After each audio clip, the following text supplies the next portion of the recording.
ഇപ്പോൾ കേട്ട നിലയ്ക്ക് ഈ കുംഭമേളകൾ കേശവദാസിനെ സംബന്ധിച്ചിടത്തോളം അപരിചിതമായിരുന്നു എന്ന് എനിക്ക് മനസ്സിലാവുന്നുണ്ട്.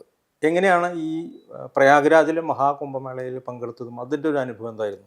ജുനാഗാഡയെ സംബന്ധിച്ചിടത്തോളം അതിൻ്റെ പ്രവർത്തനം വരുന്ന സമയത്ത് അത് കൂടുതൽ ജനങ്ങളിലേക്ക് അതിൻ്റെ പ്രവർത്തനം എത്തിക്കുക അല്ലെങ്കിൽ അതിൻ്റെ ആശയം എത്തിക്കുക എന്നുള്ളതായിരുന്നു. അതിന് പറ്റിയ ഏറ്റവും നല്ലൊരു സമയമായിരുന്നു നമ്മുടെ പ്രയാഗ്രാജിൽ നടന്ന മഹാകുംഭമേള. അപ്പോൾ അത് സാധാരണ ജനങ്ങളിലേക്ക് വളരെ നല്ല രീതിയിൽ അതിൻ്റെ എല്ലാ തരത്തിലുള്ള അതിൻ്റെ ആശയങ്ങളും എത്തിക്കുന്നതിന് സ്വാമിജിക്ക് സാധിച്ചു. അത് ജുനാഗാഡയുടെ നമ്മുടെ സോഷ്യൽ മീഡിയ പ്ലാറ്റ്ഫോമുകളിലൂടെയും അല്ലാതെയും ഒക്കെ സ്വാമിജിയുടെ നിരന്തരമായ യാത്രകളിലൂടെയും എല്ലാം അത് സാധാരണ ജനങ്ങളിലേക്ക് എത്തിക്കുകയും അതോടൊപ്പം തന്നെ സാധാരണ ഈ കുംഭമേളകളിലെല്ലാം കേരളത്തിൽ നിന്നുള്ളൊരു പ്രാതിനിധ്യം എന്ന് പറയുന്നത് വളരെ ചുരുക്കമാണ്. ഒരു 5000-10,000 ആളുകളാണ് പങ്കെടുക്കാറുള്ളത്. പക്ഷെ അതിൽ നിന്ന് വിഭിന്നമായി ഏകദേശം 3 ലക്ഷത്തോളം ആളുകളെ കേരളത്തിൽ നിന്ന് അവിടെ പങ്കെടുപ്പിക്കാൻ സാധിച്ചു എന്നുള്ളതാണ് നമ്മുടെ ഏറ്റവും പ്രധാനമായിട്ട് സ്വാമിജിയെ സംബന്ധിച്ചിടത്തോളമുള്ള ഒരു പ്രധാനപ്പെട്ട കാര്യം. പക്ഷെ അതോടൊപ്പം തന്നെ നമ്മൾ ഈ മഹാകുംഭമേളയിൽ നമ്മൾ കേരളത്തിൽ നിന്ന് വരുന്ന ആളുകൾക്ക് താമസിക്കാൻ വേണ്ടിയിട്ടുള്ള ടെൻറ്റ് സംവിധാനം, അതും അതിൻ്റെ പ്രവർത്തനങ്ങളുമായി ബന്ധപ്പെട്ട് ഞാനും സ്വാമിജിയും കൂടി പ്രയാഗ്രാജിൽ മുന്നേ തന്നെ ഈ കുംഭമേളയ്ക്ക് മുന്നേ തന്നെ 4-5 മാസങ്ങൾക്ക് മുന്നേ തന്നെ പോവുകയും മേള അതോറിറ്റീസുമായി ബന്ധപ്പെടുകയും അതിൻ്റെ ബാക്കി കാര്യങ്ങളെല്ലാം ചെയ്തുകൊണ്ട് അവിടെ ഈ പൂർണ്ണമായി അവിടെ മലയാളികൾക്ക് താമസിക്കാനുള്ള ഒരു സംവിധാനം ആദ്യമായി ഈ കുംഭമേളകളുടെ ചരിത്രത്തിൽ ആദ്യമായി കേരളത്തിൽ നിന്ന് മലയാളികൾക്ക് താമസിക്കാനുള്ള ഒരു സംവിധാനം ഒരുക്കാനും ഞങ്ങൾക്ക് സാധിച്ചു. അപ്പോൾ അതുകൊണ്ട് തന്നെ ഈ കുംഭമേള എന്ന് പറയുന്ന അവിടുത്തെ പ്രവർത്തനങ്ങളെ സംബന്ധിച്ച് കൃത്യമായിട്ട് മനസ്സിലാക്കാനും ഞാനടക്കമുള്ളവർക്ക് സാധിച്ചു. കാരണം ഞാനും അവിടെ കുംഭമേളയിൽ ഉണ്ടായിരുന്നു, സ്വാമിജിയോടൊപ്പം ഉണ്ടായിരുന്നതുകൊണ്ട് ഈ കുംഭമേളയുടെ പ്രവർത്തനം സ്വാമിജിയെ സംബന്ധിച്ച് അതൊരു അപരിചിതമായിട്ടുള്ള ഒരു കാര്യമല്ല. കാരണം അഖാഡ അല്ലെങ്കിൽ അഖാഡകളാണ് ഈ കുംഭമേളകൾ നടത്തുന്നത്. അപ്പം അതുകൊണ്ട് തന്നെ അവർക്ക് ഇതിനു മുമ്പും പരിചയപ്പെട്ടിട്ടുള്ള അല്ലെങ്കിൽ നടത്തിയിട്ടുള്ള പരിചയങ്ങളുണ്ട്. പക്ഷെ എന്നിരുന്നാൽ പോലും ഞാനടക്കമുള്ള മലയാളികൾക്ക് അതൊരു പുത്തൻ അനുഭവമായിരുന്നു. അപ്പോൾ അതിൻ്റെ ഒരു കണ്ടിന്യൂഷൻ എന്നുള്ള രീതിയിലാണ് പിന്നീട് കേരളത്തിലെ നമ്മുടെ പ്രവർത്തനങ്ങളുമായിട്ട് സ്വാമിജി മുന്നോട്ട് പോയത്.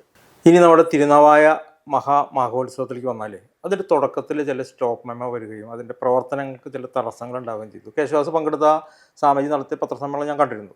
എന്താണ് സത്യത്തിൽ തുടക്കത്തിലുണ്ടായത്? എങ്ങനെയാണ് അതിനെ അതിജീവിച്ചത്? തിരുനാവായയിൽ നടന്നു വന്നിരുന്ന മഹാമാഘ മഹോത്സവം അത് കഴിഞ്ഞ 2016 മുതൽ അത് ചെറിയ രീതിയിൽ അവിടെ നടന്നിരുന്നു. അപ്പം അതിൻ്റെ സംഘാടകർ സ്വാമിജി കേരളത്തിൽ വന്ന സമയത്ത് കോട്ടയ്ക്കൽ കോവിലകത്തിൻ്റെ ഒരു പ്രോഗ്രാമിൽ വെച്ചിട്ടാണ് അവർ സ്വാമിജിയെ കാണാൻ വരുന്നത്. ഞാനും ഉണ്ടായിരുന്നു. അപ്പം എൻ്റെ ബന്ധപ്പെട്ടതിൻ്റെ അടിസ്ഥാനത്തിൽ തന്നെയാണ് ഞങ്ങൾ ഒരുമിച്ചാണ് പോയി അവരെ കണ്ടത്.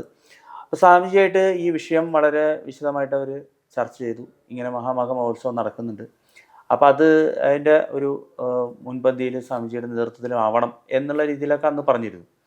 പക്ഷേ പിന്നീട് അതിൻ്റെ ഒരു കണ്ടിന്യൂഷൻ നമുക്ക് നടത്താൻ സാധിച്ചില്ല. കാരണം സ്വാമിയെ സംബന്ധിച്ചിടത്തോളം വളരെയധികം തിരക്കുള്ള സമയമായിരുന്നു. മഹാമണ്ഡലേശ്വരായി തിരിച്ചു വന്നതിന് ശേഷം അദ്ദേഹത്തിൻ്റെ കേരളത്തിലെ യാത്രകൾ നമുക്ക് ശ്രദ്ധിച്ചറിയാം.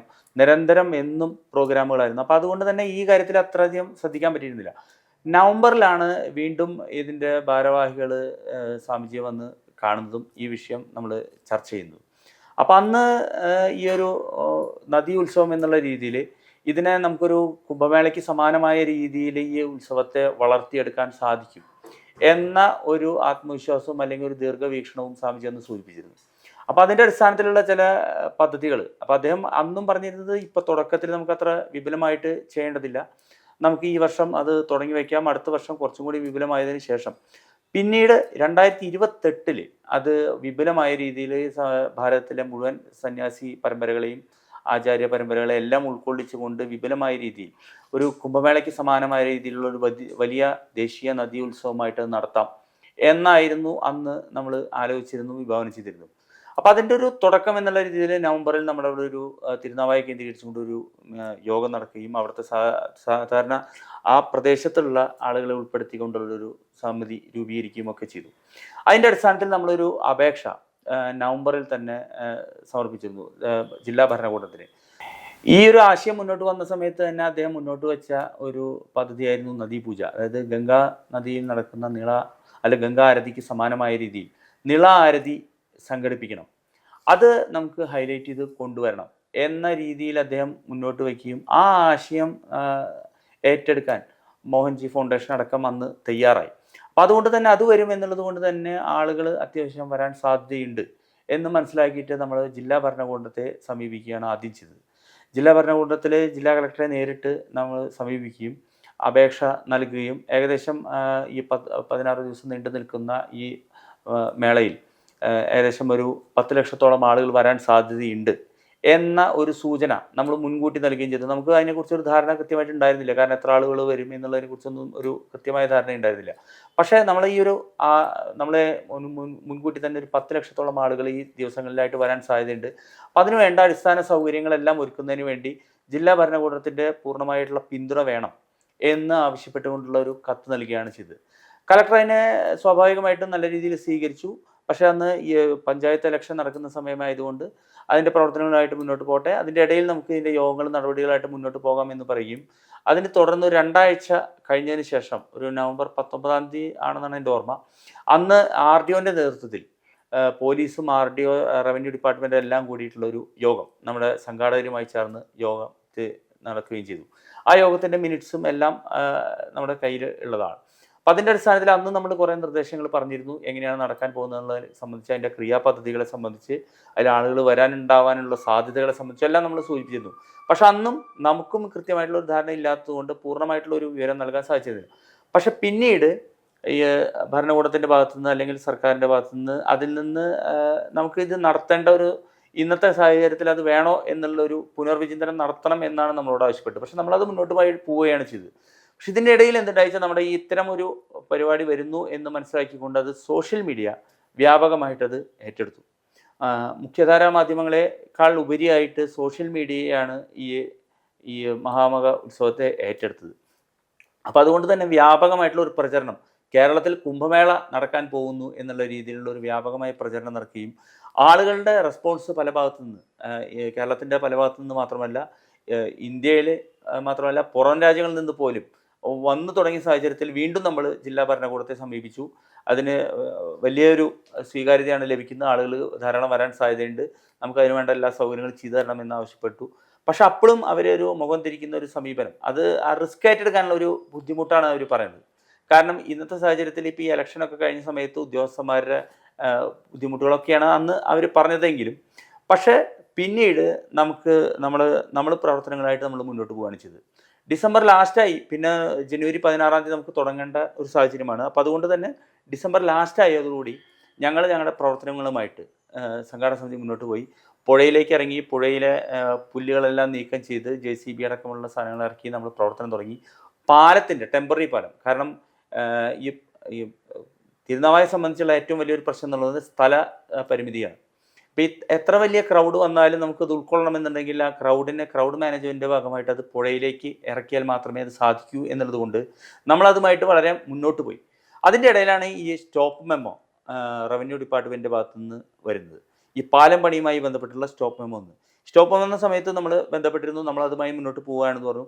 വീണ്ടും നമ്മൾ അതിൻ്റെ പ്രവർത്തനങ്ങളുമായി മുന്നോട്ട് പോയ സമയത്താണ് പോലീസുമായി ബന്ധപ്പെട്ട് വീണ്ടും വന്ന് നമ്മൾ തടസ്സപ്പെടുത്തിയത്. ആ സമയത്താണ് സ്വാമിജി അത് പത്രസമ്മേളനത്തിലൂടെ ജനങ്ങളെ അറിയിച്ചത്. അപ്പോൾ അത് കൂടുതൽ ചർച്ചാ വിഷയമാവുകയും കൂടുതൽ ഇതിനൊരു ജനകീയ പങ്കാളിത്തം, ജനകീയ സ്വീകാര്യത വരികയും ഒക്കെ ചെയ്തു.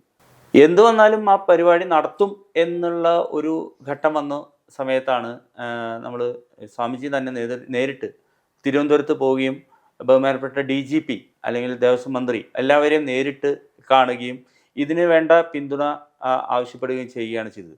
അപ്പോൾ അതിനെ തുടർന്നാണ് പിന്നീട് ഇതിനു വേണ്ട എല്ലാ സാഹചര്യങ്ങളും ഒരുങ്ങി വന്നത്. പിന്നീട് സർക്കാരിൻ്റെ ഭാഗത്തുനിന്ന് അല്ലെങ്കിൽ ജില്ലാ ഭരണകൂടത്തിൻ്റെ ഭാഗത്തുനിന്ന് പൂർണ്ണമായിട്ടുള്ള ഒരു പിന്തുണ, പ്രത്യേകിച്ച് പോലീസിൻ്റെ ഭാഗത്തുനിന്ന് ഉണ്ടായി എന്നുള്ളത് യാഥാർത്ഥ്യമാണ്. കാരണം അല്ലാതെ ഈ പരിപാടി നമുക്ക് മുന്നോട്ട് കൊണ്ടുപോകാൻ സാധിക്കില്ല. കാരണം ഏറ്റവും അധികം ജനകീയ പങ്കാളിത്തമുള്ള ഒരു പരിപാടിയായിരുന്നു. കേരളത്തിലെ സംബന്ധിച്ചിടത്തോളം കേരളത്തിലെ ഏറ്റവും കൂടുതൽ ക്രൗഡ് വന്ന ഒരു പൊതുപരിപാടി എന്നുള്ള രീതിയിലാണ് ഇന്ന് ഈ മഹാമക മഹോത്സവം അറിയപ്പെടുന്നത്. കാരണം ഒരു ദിവസത്തെ ഒരു പ്രോഗ്രാം അല്ല, ദിവസങ്ങളായി കണ്ടിന്യൂസ് ആയിട്ട് ഇത്രയും ക്രൗഡ് വരുന്നു എന്നുള്ളതും അവരെ മാനേജ് ചെയ്യുക എന്ന് പറയുന്നതും വളരെ ഏറ്റവും സെൻസിറ്റീവ് ആയിട്ടുള്ള ഒരു വിഷയമായിരുന്നു. അപ്പം എന്നിരുന്നാൽ പോലും ആ വിഷയത്തെ നമ്മൾ ജില്ലാ ഭരണകൂടവുമായിട്ട് സഹകരിച്ചുകൊണ്ട് നമ്മുടെ വളണ്ടിയേഴ്സും, പ്രത്യേകിച്ച് എടുത്തു പറയേണ്ടത് സേവാഭാരതി അടക്കമുള്ള സന്നദ്ധ സംഘടനകളുടെ വളണ്ടിയേഴ്സ്, സേവാഭാരതിയാണ് അതിൽ ഏറ്റവും കൂടുതലായിട്ട് ക്രിയാത്മകമായിട്ട് പ്രവർത്തിച്ചത്.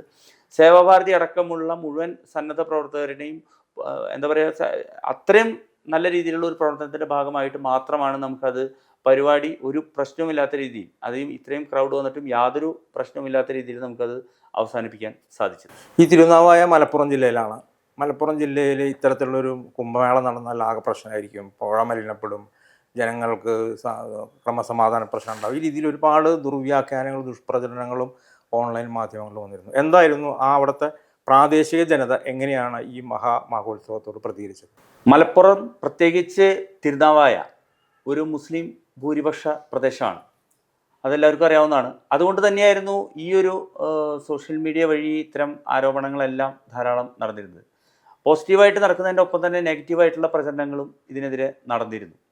പക്ഷേ ഒരു കാര്യം നമുക്ക് മനസ്സിലാക്കാം, ഇതിൻ്റെ ഒരു സംഘാടന എന്നുള്ള രീതിയിൽ എനിക്ക് ഉറപ്പായിട്ടും പറയാൻ സാധിക്കുന്നത്, ഇത് പൂർണ്ണമായിട്ടും ആ സമൂഹം, അതായത് മലപ്പുറത്തെ ജനത മുഴുവൻ ഏറ്റെടുത്തു എന്നുള്ളതാണ് അതിൻ്റെ ഒരു യാഥാർത്ഥ്യം. അതിൽ ജാതി മത കക്ഷി രാഷ്ട്രീയ ഭേദമന്യൂ ഒന്നുമില്ല. കാരണം ആ പഞ്ചായത്ത് ഭരിക്കുന്നത് മുസ്ലിം ലീഗാണ്. അപ്പോൾ പഞ്ചായത്ത് തൊട്ട്, പഞ്ചായത്തിൻ്റെ ഭരണാധികാരികൾ തൊട്ട് അവിടുത്തെ സാധാരണക്കാരായിട്ടുള്ള ആളുകൾ വരെ, മുസ്ലിം സമുദായത്തിൽപ്പെട്ട മുസ്ലിം സഹോദരന്മാരായിട്ടുള്ള ആളുകളാണ് നമ്മുടെ എല്ലാ പ്രവർത്തനങ്ങൾക്കും നമ്മളോടൊപ്പം നിന്നത്. പാലം പണി അല്ല, ഏറ്റവും പ്രധാനപ്പെട്ടതായിരുന്നു, ഏറ്റവും ടെൻഷനുള്ളൊരു ഇതായിരുന്നു പാലം പണി. ആ പാലം പണിയിൽ ഏറ്റവും കൂടുതൽ നമ്മളോടൊപ്പം നിന്നതും സഹകരിച്ചതും മുസ്ലിം സഹോദരന്മാരാണ്. രാത്രിയും പകലും എന്നില്ലാണ്ട് ഞങ്ങളോടൊപ്പം നിന്നുകൊണ്ട് ഈ കാര്യങ്ങളിലെല്ലാം നിന്നിരുന്നത് അവരാണ്. അതോടൊപ്പം തന്നെ ആ പ്രദേശത്തെ പൂർണ്ണമായ ജനത, സാധാരണക്കാരായിട്ടുള്ള ഓട്ടോറിക്ഷക്കാർ തൊട്ട് കപ്പലണ്ടി വിറ്റ് നടന്നിരുന്ന ചെറിയ കുട്ടികൾ വരെ, അത് അവിടെ വന്നു കഴിഞ്ഞാൽ മനസ്സിലാക്കാൻ സാധിക്കും, അവരെല്ലാവരും ഇതിനൊരു ആഘോഷമായി കണ്ടുകൊണ്ട് ഇതിനെ ആ ഭാഗത്തേക്ക് വരുന്ന ആളുകൾക്ക് വേണ്ട എല്ലാ സൗകര്യങ്ങളും ഒരുക്കി കൊടുക്കാവുന്ന രീതിയിൽ അതിനുവേണ്ട എല്ലാ സൗകര്യങ്ങളും ഒരുക്കിക്കൊണ്ട്, പ്രത്യേകിച്ച് നമ്മുടെ അവിടെ ഒരു ബോട്ട് സർവീസ് ഉണ്ടായിരുന്നു, വഞ്ചി കടത്തുണ്ടായിരുന്നു. അദ്ദേഹം, യാവൂട്ടി എന്നാണ് അദ്ദേഹത്തിൻ്റെ പേര്, അദ്ദേഹം അടക്കം ഈ പൂർണ്ണമായിട്ടും നമ്മുടെ സന്യാസിമാരെ മുഴുവൻ കടത്തുന്നതിനൊക്കെ അദ്ദേഹം തന്നെയാണ് മുന്നിട്ട് നിന്നിരുന്നത്. ഇപ്പോൾ ഒരു കാര്യത്തിൽ നമുക്ക് വ്യക്തമായിട്ട് പറയാൻ സാധിക്കും, കാരണം നമ്മളിപ്പോൾ ഒരു ധർമ്മ സംരക്ഷണത്തിന് വേണ്ടി അല്ലെങ്കിൽ ധർമ്മം നിലനിർത്താൻ വേണ്ടിയിട്ടുള്ള ഒരു പരിശ്രമം നടത്തുന്നതിൻ്റെ ഒപ്പം തന്നെ നമ്മൾ ഈ ഒരു മതേതര കാഴ്ചപ്പാട് തകർക്കുന്ന രീതിയിലുള്ള പ്രവർത്തനങ്ങളുമായിട്ടാണ് ജുനാഘാട പോലെയുള്ള സന്യാസി നാഗസന്യാസിമാർ വരുന്നത് എന്നുള്ളൊരു തെറ്റിദ്ധാരണ കൊടുക്കാൻ ചിലർക്ക് സാധിച്ചിരുന്നു. പക്ഷേ ആ ധാരണകളെല്ലാം മാറ്റിയെടുക്കുന്നതിനും കേരളത്തിൻ്റെ മുഴുവൻ ആളുകളുടെയും ഒരു ഉത്സവമായിട്ട് ഇതിനെ മാറ്റിയെടുക്കുന്നതിനും വരും വർഷങ്ങളിൽ വളരെ നല്ല രീതിയിൽ ഒരു കുംഭമേളയ്ക്ക് സമാനമാവുന്ന രീതിയിൽ ലക്ഷക്കണക്കിന്, ഈ വർഷം തന്നെ പോലീസിൻ്റെ കണക്ക് പ്രകാരം തന്നെ 25-30 ലക്ഷം ആളുകൾ പങ്കെടുത്തു എന്നാണ് പോലീസ് കണക്ക്. അപ്പം അതുകൊണ്ട് തന്നെ അത്രയും അധികം ആളുകൾ വരാവുന്ന രീതിയിലുള്ള സംവിധാനങ്ങൾ ഒരുക്കുന്ന കാര്യത്തിലായാലും എല്ലാം, പ്രത്യേകിച്ച് നമുക്കറിയാം KSRTC ഡിപ്പാർട്ട്മെൻറ്റ്, KSRTC ആണ് ഇതിൽ സർക്കാർ തലത്തിൽ ലാഭമുണ്ടാക്കിയ ഒരു ഡിപ്പാർട്ട്മെൻറ്റ്. കാരണം അവർ സ്പെഷ്യൽ എല്ലാ ഡിപ്പോയിൽ നിന്നും പ്രത്യേക സർവീസുകൾ കുംഭമേള എന്ന പേര് വെച്ചുകൊണ്ട് തന്നെ, ഇപ്പോൾ ശിവരാത്രി ശബരിമല ഒക്കെ നടത്തുന്ന പോലെ തന്നെ കുംഭമേള എന്ന പേര് വെച്ചുകൊണ്ട് നടത്തുകയും 1/2 കോടിയിലധികം രൂപ അവരുണ്ടാക്കിയെന്നാണ് അവരുടെ കണക്കുകൾ പറയുന്നത്. അപ്പോൾ അതുകൊണ്ട് തന്നെ ഇത് ഒരു വരുമാന സ്രോതസ്സും കൂടിയാണ്. സർക്കാരിനെ സംബന്ധിച്ചും അവിടുത്തെ ജനങ്ങളെ സംബന്ധിച്ചും എല്ലാം ഒരു വരുമാന സ്രോതസ്സാണ്. ടൂറിസം മേഖലയിലെല്ലാം വളരെയധികം ഗുണകരമാകുന്നൊരു പദ്ധതിയാണ്.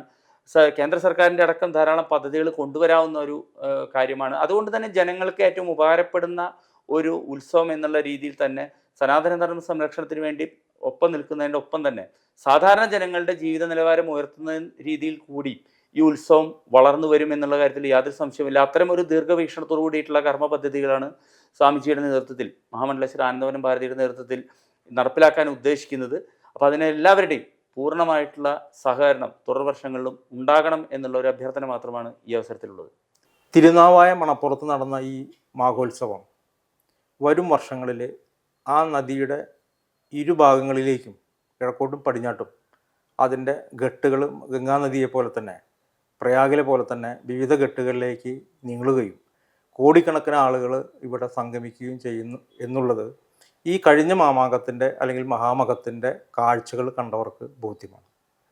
കേരളത്തിൻ്റെ ഈ സാംസ്കാരിക ചരിത്രത്തിൽ ഒരു വലിയൊരു വഴിത്തിരിവായി മാറുന്ന ഈ മഹാമകത്തിന് കേശവാസനെ പോലെ തൃശ്ശൂരിലൊരു പൊതുപ്രവർത്തകന് അതിൻ്റെ പരിപൂർണമായും അതിൻ്റെ ഭാഗമാവാൻ കഴിഞ്ഞു എന്നുള്ളതൊരു സൗഭാഗ്യം തന്നെയാണ്. അതിന് അദ്ദേഹത്തിന് എല്ലാവിധ നന്മകളും ആശംസിക്കുന്നു.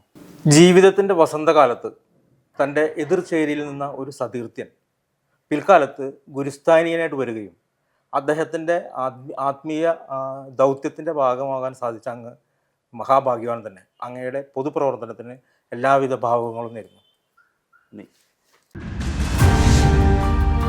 You are watching V24 Media. നാടിന്റെ നേർക്കാഴ്ച.